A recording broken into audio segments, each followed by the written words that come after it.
고린도전서 3장 10절로 23절 마지막 절까지 본문을 다 찾으신 줄 알고 제가 한 절 여러분이 한 절 번갈아 가면서 읽겠습니다. 10절을 제가 먼저 읽겠습니다.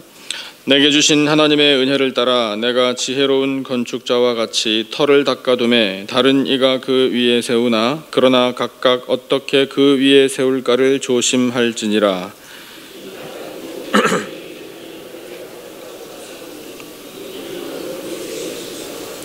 만일 누구든지 금이나 은이나 보석이나 나무나 풀이나 지프로 이 터 위에 세우면 각 사람의 공적이 나타날 터인데 그 날이 공적을 밝히리니 이는 불로 나타내고 그 불이 각 사람의 공적이 어떠한 것을 시험할 것임이라. 만일 누구든지 그 위에 세운 공적이 그대로 있으면 상을 받고 누구든지 그 공적이 불타면 해를 받으리니 그러나 자신은 구원을 받되 불 가운데서 받은 것 같으리라. 너희는 너희가 하나님의 성전인 것과 하나님의 성령이 너희 안에 계시는 것을 알지 못하느냐. 그 사람을 멸하시리라. 하나님의 성전은 거룩하니 너희도 그러하니라. 아무도 자신을 속이지 말라. 너희 중에 누구든지 이 세상에서 지혜 있는 줄로 생각하거든 어리석은 자가 되라. 그리하여야 지혜로운 자가 되리라. 기록된 바 하나님은 지혜 있는 자들로 하여금 자기께 빠지게 하시느니라 하였고 또 주께서 지혜 있는 자들의 생각을 헛것으로 아신다 하셨느니라. 그런즉 누구든지 사람을 자랑하지 말라. 만물이 다 너희 것임이라. 바울이나 아볼로나 게바나 세계나 생명이나 사망이나 지금 것이나 장래 것이나 다 너희의 것이요 너희는 그리스도의 것이요 그리스도는 하나님의 것이니라. 아멘. 우리는 자유로운 인생들입니다. 이 자유라는 말이 세상 사람들이 쓰는 말과 말의 뜻과 우리 믿음의 사람들이 쓰는 말의 뜻이 사실은 다릅니다. 세상 사람들은 자유 그러면 속박받지 않는 것 이렇게 보통 생각하지요. 틀린 말은 아닙니다. 그런데 그 속박받지 않는 것에서 조금 더 지나치면 방종이 되기 쉽습니다. 하지만 성경이 우리에게 가르쳐 주시는 자유, 그래서 그 자유를 누리는 우리 인생, 그것의 의미는 없이 사는 것이라 이렇게 정의할 수 있습니다. 무엇이 없이 사는 인생인가? 죄 없이 사는 인생이 바로 자유로운 인생입니다. 죄로부터의 자유. 여러분, 이것이 성경이 우리에게 선포해 주는 자유입니다. 그 죄로부터 자유로우면 죄로 말미암아 당하게 되는 결말인 멸망, 그리고 저주, 사망, 이것으로부터도 자유를 누리는 인생이다라는 것이 성경이 우리에게 가르쳐주는 자유입니다. 여러분, 이 자유를 누리는 인생이십니까? 그것이 바로 하나님의 은혜인 줄 알고 감사하시기를 축원합니다. 그래서 우리는 그런 영혼의 자유를 누리고 죄로부터 자유 누리고 사망과 저주와 모든 두려움, 이 얽매인 것들로부터 자유를 누리지만 그러나 여러분, 우리는 누군가의 소유입니다. 그 누군가의 소유라는 말을 들으면 우리는 대본에 그 누가 누군지 압니다. 우리는 누구의 소유인가요? 바로 하나님의 소유입니다. 아멘이십니까? 그래서 진리는 역설입니다. 여러분, 하나님께 소유되어야 영혼의 자유를 누립니다. 하나님께 소유되어 있지 않으면 영혼의 자유 누리지 못합니다. 그런 진리 가운데 있는 역설, 이것을 우리가 잘 이해하면 우리가 하나님의 소유가 되어서 어떤 은혜를 누리는가, 이것을 우리가 깨달을 수 있습니다. 오늘 주신 말씀이 우리가 하나님의 소유이다라는 사실을 선포해 주시는 말씀인데, 성삼위 하나님, 삼위일체 하나님의 소유임을 우리에게 선포해 주고 계십니다. 그래서 우리는 세 가지로 나누어서 구체적으로 생각해 볼 수 있는 겁니다. 우리가 하나님의 소유인데 성삼위일체 되신 하나님의 소유이어서 우리는 가장 먼저 생각할 수 있는 우리의 소유권, 그분이 바로 예수 그리스도이심을 알 수 있습니다. 여러분, 우리의 인생의 주인은 예수 그리스도 한 분뿐인 줄로 믿습니다. 주신 본문 23절 한번 보시면 23절 초반에 이렇게 선포하고 계셔요. 너희는 그리스도의 것이요. 이렇게 선포하고 있습니다. 우리의 말로 한번 외쳐볼까요? 너희는 그리스도의 것이요. 이제 나의 언어로 바꿔야 되겠죠. 나는 그리스도의 것입니다. 아멘이십니까? 여러분, 우리는 그리스도의 것이에요. 이것을 좀 더 구체적으로 설명하신 말씀이 10절, 11절에 나와 있는 터에 관한 말씀입니다. 이 터가 곧 예수 그리스도다, 이렇게 우리에게 말씀하고 계셔요. 여러분, 우리는 예수 그리스도라는 반석의 터 위에 세움받은 사람들인 줄로 믿습니다. 그러면 여러분, 터가 예수님이면 우리 인생의 기초, 우리 인생의 뿌리가 바로 예수 그리스도다라는 뜻이에요. 그러면 그 터 위에 우리가 뭘 하겠습니까? 우리 인생이라는 집을 짓는 겁니다. 근데 그 인생이라는 집을 지을 때 터가 예수 그리스도인데 그 예수님의 뜻 외에 다른 뜻을 좇아서 인생의 집을 짓겠습니까? 그런 일은 있을 수가 없는 거죠. 그래서 여러분, 우리가 삶을 사는 데 있어서 기초가 예수 그리스도이고 반석이요 터가 바로 예수 그리스도이시기 때문에 우리 인생이라는 집을 지을 때에 반드시 예수 그리스도의 뜻을 따라 지어야 하는 것입니다. 여러분, 그것이 우리 인생의 소유권이 예수님께 있다는 것을 인정해 드리는 우리의 삶의 모습입니다. 산상수훈을 통해서 예수님이 결론을 내리시기를 이렇게 내리셨죠. 내가 너희들에게 많은 교훈을 주었다. 나의 이 말을 듣고 준행하는 자는, 그 다음 말씀 기억나세요? 반석 위에 집을 지은 사람과 같다라고 말씀하시죠. 그런데 그 반석 위에 지은 집의 특성이 뭔가요? 비가 내리고 창수가 나고 바람이 심하게 불고 아무리 거센 폭풍이 닥쳐도 흔들리지 않는다, 무너지지 않는다 라고 말씀하신 것이 바로 산상수훈의 결론입니다. 오늘 주신 이 말씀과 일맥상통합니다. 여러분, 우리의 반석이신 예수 그리스도, 우리 삶의 소유권을 갖고 계신 그분 위에 집을 짓는 성도의 삶은 견고한 줄로 믿습니다. 어떤 풍파가 닥쳐도 흔들리지 않고 무너지지 않습니다. 여러분, 그것이 예수 그리스도께 우리의 인생의 소유권이 있음을 고백하는 사람이 누리는 은혜입니다. 몇 년 전에 우리 교회에서 전도 훈련 특별히 받을 때 여러분, 사형리 책자를 가지고 훈련 많이 받으셨죠? 그 이후에도 반복적으로 우리 셀 모임을 통해서 그 내용들을 자주 다루고 또 그때 꼭 배우지 않으신 분이어도 상식적으로 아마 그 그림은 기억하고 계실 거예요. 우리 인생을 이렇게 상징하는 동그라미로 표현된 두 가지 그림 다 알고 계시죠? 예수님을 영접하고 믿기 전의 그림 어떻습니까?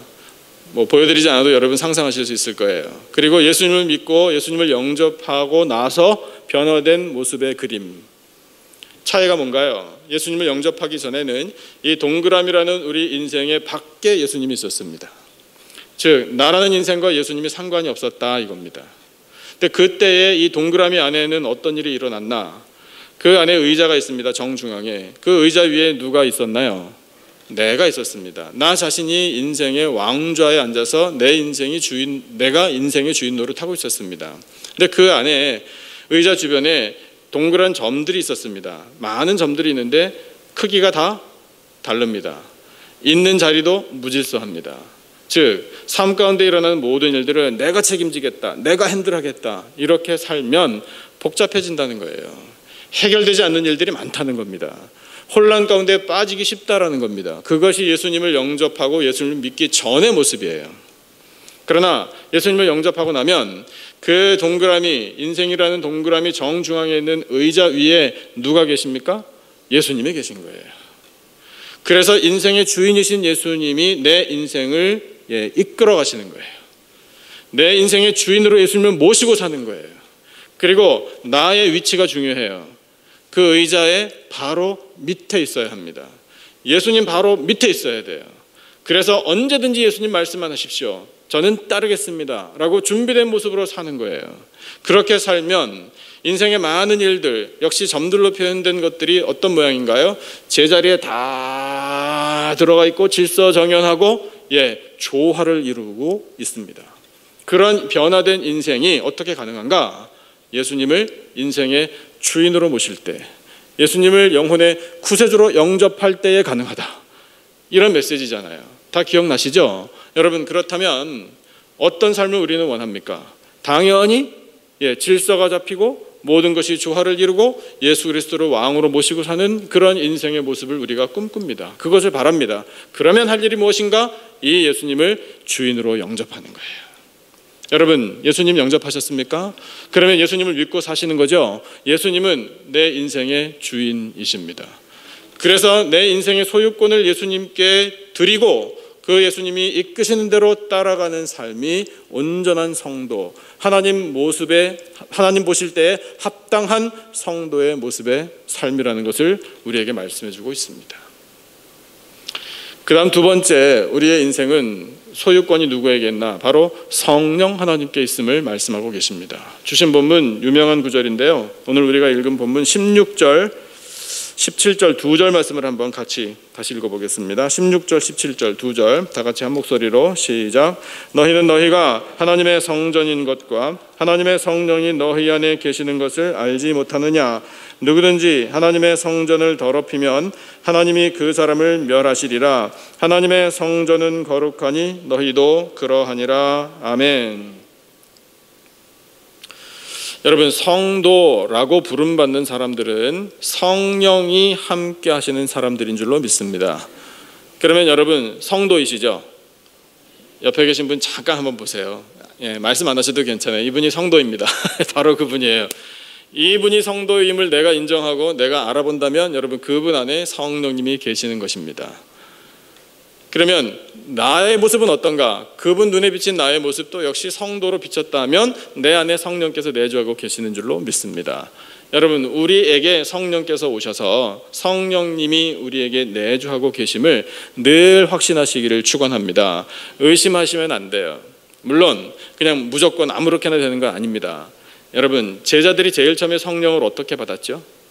구약 성경 시대에는 전적으로 하나님의 뜻에 따라 성령께서 임하실 때 있었고 성령께서 떠나실 때 있었습니다만, 여러분 예수님이 약속하신 성령의 시대가 열렸을 때에 그때에 어떻게 성령이 임했나요? 기도하다가 임했어요. 기도하니 받았다고요. 그러면 그 말씀의 뜻은 뭡니까? 구하라는 거예요. 성령을 구하라. 성령이 임할 것을 간절히 사모하라. 사모하는 영혼에게 성령을 선물로 주신다는 것이 하나님의 약속입니다. 여러분, 그러면 우리가 혹시 사모하지 않았더라도 오늘 이 예배 자리에 부름받아 나왔다면 우리는 성령님의 인도를 따라 나온 줄로 믿습니다. 그러면 우리 안에 성령께서 이미 내주하고 계시는 거예요. 여러분, 이 예배가 소중하죠. 이 예배 시간이 얼마나 귀합니까? 금쪽 같은 시간입니다. 그런데 이 시간을 바쳐 하나님 앞에 예배를 드리고 있습니다. 찬양 드리고 말씀 듣고 기도합니다. 이렇게 예배를 드리는 것이 기쁨이요, 이것이 하나님께 영광이 된다라는 생각을 할 수 있는 것은 성령께서 우리 안에 내주하고 계시기 때문입니다. 다른 이유 아닙니다. 그래서 우리는 그것을 확신해야 합니다. 성령께서 우리 안에 늘 함께 계심을 확신하시는 심령들이 되시기를 축원합니다. 그래서 그 성령님이 우리 안에 계시기 때문에 하나님 우리를 어떻게 불러주시냐면 성전이라. 성전의 개념이 바뀌는 거예요. 구약시대 때는 성전이 빌딩이었습니다. 건물만 성전이었는데 예수님이 오셔서 내가 곧 성전이라 이렇게 말씀하셨어요. 그래서 예수님이 성전임을 우리가 압니다. 그런데 그 의미를 더 확장시켜 주셔서 이제 성령이 내주하시는 성도들도 성전이 되었다라고 하나님께서 말씀하고 계시는 겁니다. 그래서 성전의 개념이 점점 확대되었습니다. 여러분, 우리가 도대체 얼마나 존귀하다고, 우리가 무슨 일을 그렇게 선하게 했다고 하나님께서 우리를 거룩한 전이라, 거룩한 내 백성이라, 성전이라 불러주십니까? 여러분, 그것이 하나님의 은혜와 사랑 아니겠습니까? 여러분, 우리를 그만큼 하나님께서 높여주시는 거예요. 여러분, 우리 보통 사람들 아닙니다. 하나님께서 이렇게 존귀하게 여겨주시는 존귀한 인생들인 줄로 믿습니다. 그것이 가능해진 원인이, 그 힘이 어디 있었느냐? 바로 성령께서 우리 안에 함께 계신다라는 사실이에요. 그래서 여러분, 성령이 우리 안에 거하시는 성전이 되었기 때문에 이제 우리에게 책임이 있는 겁니다. 그 책임이 뭐냐면 거룩함을 추구해야 돼요. 성령께서 임하셔서 너희들이 성전이 되었다라는 말씀을 왜 주셨는지 하면 고린도 교회 성도들이 그것을 몰랐기 때문에 주신 거예요. 왜 몰랐느냐? 여러분, 고린도 교회 성도들은 고린도라는 도시의 특성상 개방적인 도시, 그리고 문란한 도시, 도덕적으로 가치 기준이 상당히 낮았던 도시, 그런 도시에서 오랫동안 그런 문화에 젖어서 살았던 사람들이 고린도 교회의 성도들이었습니다. 근데 여러분 어떠세요? 예수님을 믿는다고 사람이 순식간에 바뀝니까?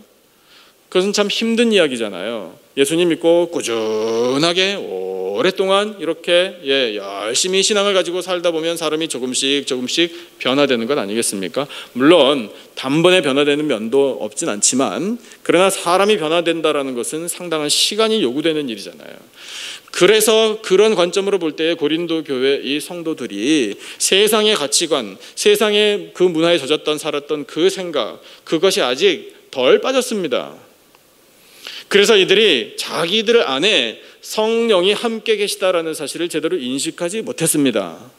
그런 현실을 보시는 하나님께서 안타까운 마음으로 바울을 통해 편지를 쓰게 하신 거예요. 너희들 안에 성령이 계시는 것이다. 너희들의 그 모든 죄악된 것들, 그 더러운 것들을 씻어주시기 위하여 하나님의 성령이 함께 하시는 것이다 라고 선포하신 거예요. 그러면 여러분, 성령께서 함께 하심을 믿는 사람은 이제 거룩함을 자동적으로 추구하게 된다라는 뜻입니다. 이것이 우리에게도 적용되는 줄로 믿습니다. 여러분, 우리 안에 성령께서 내주하심을 확신한다. 그렇다면 여러분, 우리의 관심사는 어떻게 거룩하게 살 것인가, 어떻게 이미 이 예전에 죄로 인해 더러워졌던 내 인생, 내 속사람이 깨끗해질 수 있을 것인가, 여기에 우리의 관심이 모아져야 되는 거예요. 여러분, 그렇게 해서 우리가 거룩함을 추구한다는 사실 자체가 우리의 인생의 소유권이 성령에게 있다라는 증거입니다. 그러면 여러분, 허락하신 이 말씀을 통해 우리의 마음 가운데 하나님, 거룩한 삶을 살게 해주십시오 라는 소원이 있어야 하는 겁니다. 이 저녁에 기도하실 때 거룩한 삶을 살게 해달라고 꼭 기도하시기를 축원합니다. 그러면 그 기도를 들으신 하나님께서 응답해 주실 줄로 믿습니다. 성령께서 인생의 소유권을 갖고 계심을 인정하는 사람에게 하나님께서 주시는 또 한 가지 말씀이 있어요. 18절 말씀을 한번 보겠습니다. 18절 우리 한 절 같이 한번 읽겠습니다. 시작. 아무도 자신을 속이지 말라. 너희 중에 누구든지 이 세상에서 지혜 있는 줄로 생각하거든 어리석은 자가 되라. 그리하여야 지혜로운 자가 되리라. 아멘. 역시 역설적인 말씀인데요, 이런 겁니다. 세상이 주는 지혜가 있어요. 근데 성령께서 주시는 하늘의 지혜가 또 있습니다. 여러분, 우리는 어떤 것을 선택해야 할 것입니까? 성령이 주시는 성령의 지혜, 하늘의 지혜를 우리는 구해야 하고 또 소유해야 합니다. 그런데 이것이 우리 속에서 갈등을 일으키기도 합니다. 근데 세상의 지혜를 우리가 많이 갖고 있다는 생각을 하면 사람이 교만해집니다. 내가 세상 사는 법을 안다고 이렇게 생각합니다. 그런데 그것이 하나님께서 보실 때에는 아무것도 아닌 거예요. 그러니까 하나님이 원하시는, 하나님께서 인정해 주시는 진정으로 지혜로운 사람은 성령께서 주시는 지혜를 구하는 사람이에요. 그래서 도리어 이렇게 고백하는 사람이 정말 지혜로운 사람이라 말씀하시는 거예요. 주여, 저는 어리석습니다. 주여, 저에게는 지혜가 없습니다. 그러니 성령께서 지혜를 주시기를 간절히 원합니다. 성령께서 주시는 지혜를 얻어야만 하나님께서 합당히 여기시는 삶을 살 수 있습니다. 세상이 주는 지혜를 가지고는 하나님이 원하시는 삶을 도저히 살 수가 없습니다. 주여, 이 연약한 저를 도와주옵소서. 성령께서 이끌어 주신 대로만 따라가겠습니다. 이렇게 간구하는 사람이 진정으로 지혜로운 사람이라 하나님이 인정해 주십니다. 여러분, 그러면 우리는 기도해야 되는 거죠. 주신 말씀에 따라 또 기도의 제목이 생기는 겁니다. 아버지, 저는 어리석으니 성령께서 지혜를 주십시오. 성령께서 인도하시는 대로만 따라가겠습니다. 저의 모든 마음과 생각을 주장하셔서 성령께서 내 인생의 소유권을 갖고 계심을 인정하며 따라가는 인생이 되기를 원합니다. 우리 그렇게 기도하면 여러분, 성령의 충만한 역사가 우리의 인생 가운데 나타날 줄로 믿습니다. 그것이 성령의 소유권을 말씀하시는 하나님의 뜻입니다. 이제 그 모든 것을 하나님이 이제 종합하셔서 하나님 아버지께 모든 소유권이 있음을 우리에게 선포하고 계십니다. 주신 본문 같이 한번 읽어보죠. 21절부터 23절까지 21절, 22절, 23절 세 절 말씀을 우리 한 목소리로 받들어 읽겠습니다. 다 같이 시작. 그런즉 누구든지 사람을 자랑하지 말라. 만물이 다 너희 것임이라. 바울이나 아볼로나 게바나 세계나 생명이나 사망이나 지금 것이나 장래 것이나 다 너희의 것이요 너희는 그리스도의 것이요 그리스도는 하나님의 것이니라. 아멘. 여러분, 21절 다시 한번 보시죠. 고린도 교회에 있었던 문제를 우리가 잘 압니다.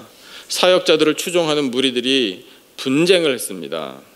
나는 무슨 파라고. 교회 안에 파당이 생기면 참 교회가 연약해지는 거죠. 하나님이 원치 않으시는 바입니다. 그런데 이 고린도 교회에 그런 문제가 생겼어요. 근데 하나님 말씀하시는 거예요. 사람을 누가 만들었느냐? 바울이나 게바나 아볼로나 이렇게 탁월한 사역자들을 과연 누가 소유하고 있느냐? 이렇게 말씀하셔요. 대답은 하나, 하나님의 소유입니다. 그러면 그들을 추종하는 너희들은 누구의 소유냐? 하나님의 소유입니다. 모든 인생은 다 하나님께 소유권이 있습니다. 라는 것을 가르쳐주고 계시는 거예요. 그리고 만물이 다 너희 것임이라 말씀하시죠. 여러분, 온 우주와 온 천지 만물을 지으신 분이 하나님이십니다. 그래서 모든 만물의 소유권이 하나님께 있어요. 그런데 하나님 뭐라고 말씀하시나요? 야, 사람도 너희의 것이야. 만물도 너희의 것이야. 이렇게 말씀하셔요. 분명히 하나님의 소유인데 하나님께서는 너희 것이라고 말씀해주고 계십니다. 무슨 뜻인가요? 내가 사람을 왜 지었는지 아느냐? 사람 때문에 사람을 지은 거야. 이렇게 말씀하시는 거예요. 서로 돕고 섬기며 사랑하라고 지어준 거야. 이런 뜻이라고요.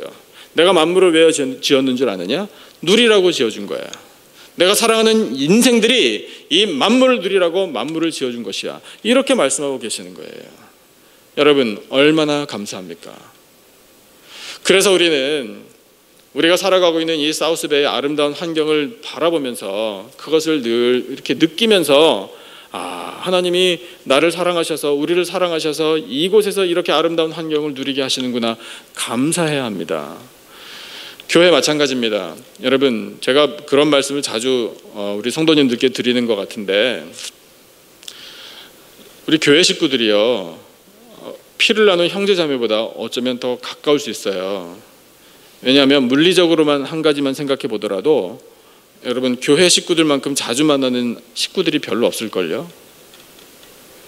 개인적인 이야기여서 좀 죄송합니다만 제가 저희 친형님을 만난 지가 한 20년이 지났습니다. 근데 친형이니까 뭐 그런 게 문제되지 않아서 20년이라는 세월이 흘러도 별로 그렇게 심각하게 생각은 안 하지만, 근데 그거 한 가지만 놓고 볼 때는요, 여러분 어때요? 저하고 일주일에 매일 새벽기도 나오시는 분들은 5번 이상 만나잖아요. 여러분, 이렇게 가까운 가족이 세상에 또 있겠습니까? 그러니까 하나님께서 교회를 왜 만들어 주셨느냐 하면 그렇게 서로 위로받으라고요. 그렇게 서로 섬기며 사랑하라고, 그런 의미로 교회를 세워주신 줄로 믿습니다. 그렇다면 여러분, 우리 교회는 하나님의 사랑이 넘쳐나는 사랑의 공동체인 것이죠. 여러분, 다시 한번 옆에 계신 우리 성도님들을 좌로 우로 한 번씩만 보세요. 이분 덕분에 제가 삽니다. 그래서 저는 이렇게 인사를 한번 해야 된다고 생각해요. 당신 때문에 살만 납니다. 이렇게요. 한번 인사 한번 하시면 어때요? 쑥스러우세요? 좀 어색하십니까? 우리 장로님, 권사님, 집사님 덕분에 살만 납니다. 여러분, 교회 식구잖아요. 그렇지 않습니까? 하나님께서 사람을 왜 지어주셨느냐? 왜 공동체를 세워주시나? 우리 때문에, 우리로 하여금 기쁨을 누리라고 그렇게 주셨다고요. 만물도 마찬가지. 그러시면서 말씀하시기를, 생명이나 사망이나, 그러니까 모든 이치를 말씀하시는 거잖아요. 지금 것이나 장래 것이나 다 너희의 것이요. 사실은 다 하나님의 것인데 다 너희의 것이라고 하나님이 이렇게 우리에게 내어주신다고 말씀하셔요. 이거 다 너희 거야. 다 너희 건데 다만 그 모든 근원적인 소유권이 나 하나님 아버지께 있음을 기억하라. 이렇게 말씀하고 계시는 거예요. 그래서 처음에 말씀 우리에게 들려주셨는데 우리의 인생의 주인이 예수 그리스도, 그분이시잖아요. 그 예수 그리스도를 열심히 따라오다 보면 결국 모든 것의 주인이신 하나님 아버지께 이르게 되느니라. 이렇게 우리에게 말씀해 주고 계시는 겁니다. 여러분, 우리의 인생의 소유권, 우리 삶을 통해서 하게 되는 모든 일, 이것의 소유권이 우리 하나님 아버지께 있는 줄로 믿습니다. 그러면 이제 그 소유권이 성삼위 하나님께 있어서 예수 그리스도를 따라가고 그분의 말씀에 순종하고 성령께서 주시는 생각을 따라가고 성령께서 이끄시는 대로 우리가 또한 따라가서 결국 만물의 주인이신 하나님 아버지께 이르러 그 하나님께 모든 소유권이 있음을 인정하는 사람, 그 사람은 뭘 어떻게 하는가? 이제 이것이 또 우리에게 중요하게 다가오는 거죠. 뭘 어떻게 하느냐 하면요, 여러분, 믿음을 갖고 맡길 줄 압니다. 여러분, 믿음이 곧 맡기는 거예요. 맡기는 것이 곧 믿음이고요. 맡기지 못하면 못 믿는 거예요. 믿음지가 않으니까. 내가 어떻게 좀 해봐야지 이거를 어떻게 맡기나, 우리의 잠재의식 속에 있는 불신앙이에요. 그런데 여러분, 우리의 소유권이 하나님께 있음을 믿으면 다 맡길 수 있습니다. 다 맡기고 나면 우리는 그 다음에 무엇을 누리나? 평안을 누리는 거예요. 평안을 누리시기를 축원합니다. 이 축복의 말씀은 곧 하나님 아버지께 모든 소유권이 있음을 인정하시라는 뜻이에요. 그리고 맡기라는 뜻이에요. 여러분, 맡길 때 하나님께서 일하십니다. 우리가 맡겨드릴 때에 하나님의 능력이 나타나는 거예요. 그런데 그것을 맡기지 못하고 이거를 꽉 붙잡고 이걸 어떻게 하나, 우리가 전전긍긍하면서 잘 해결도 못 보면서 그것 때문에 스트레스 받으면서 힘들어하면서 그렇게 살아가는 모습을 우리 하나님 아버지께서는 참 안타까운 마음으로 보시는 거예요. 그러나 하나님 아버지께 다 맡겨드리고 하나님 해결해 주실 줄로 믿습니다. 그렇게 살아가는 자녀의 모습을 하나님께서는 보기를 원하시는 거예요. 그래서 예수님이 우리에게 말씀하셨죠. 수고하고 무거운 짐진 자들아, 다 어떻게 하라? 내게로 오라. 내게로 오면 너희들이 무엇을 얻을 것이다? 쉼을 얻으리라 말씀하셨잖아요. 너희들의 수고하는 것과 무거운 짐진 것 그대로 가지고 와. 그대로 가지고 와서 내려놓고 그걸 나에게 줘. 나에게 맡기고 대신에 너희들은 내가 주는 멍에를 매. 여러분, 이 말씀을 잘 이해하셔요. 그 멍에를 매면은 도로 짐지는 거 아닌가? 그렇지 않아요. 왜냐하면 예수님이 말씀하셨어요. 내가 주는 이 멍에는 쉽고 내가 주는 이 짐은 가볍다. 이렇게 말씀하셨으니까 우리는 그 말씀을 믿는 거예요. 주님, 그렇다면 그걸 주십시오. 예수님이 주시는 멍에와 짐을 제가 매겠습니다. 지겠습니다. 가볍다고 말씀하셨으니까 제가 얼마든지 충분히 부담 질 수 있는 그런 거 아니겠습니까? 라고 우리가 믿고 가는 거잖아요. 그러면 그것이 뭔지 우리가 알면 더 확실하겠죠. 여러분, 그거 다른 거 아니에요. 예수님이 주신 계명이거든요. 예수님 주신 계명이 두 가지로 정리됩니다. 하나님을 어떻게 하라? 사랑하라. 그 다음 내 형제와 이웃 너희들끼리 서로 사랑하라. 사랑하라. 결국 사랑이라는 계명으로 종결되잖아요. 할 수 있을까요? 할 수 있습니다. 할 수 있습니다. 그래서 우리는 우리의 인생의 소유권을 갖고 계신 하나님께서 사랑하기를 원하시는구나, 이것을 깨닫게 되는 거예요. 그래서 우리가 결단하는 거죠. 하나님을 사랑하기 원합니다. 어떻게 사랑하는지 가르쳐 주신 대로 사랑하겠습니다. 우리 아까 찬송했잖아요. 처음 또 부르는 찬양에도 그런 가사가 나오던데요. 우리의 목숨을 다하고 마음을 다하고 생명을 다하고 힘을 다하고 뜻을 다하여 하나님을 사랑하기 원합니다. 더 사랑하기를 원합니다. 우리가 그렇게 찬양했지 않습니까?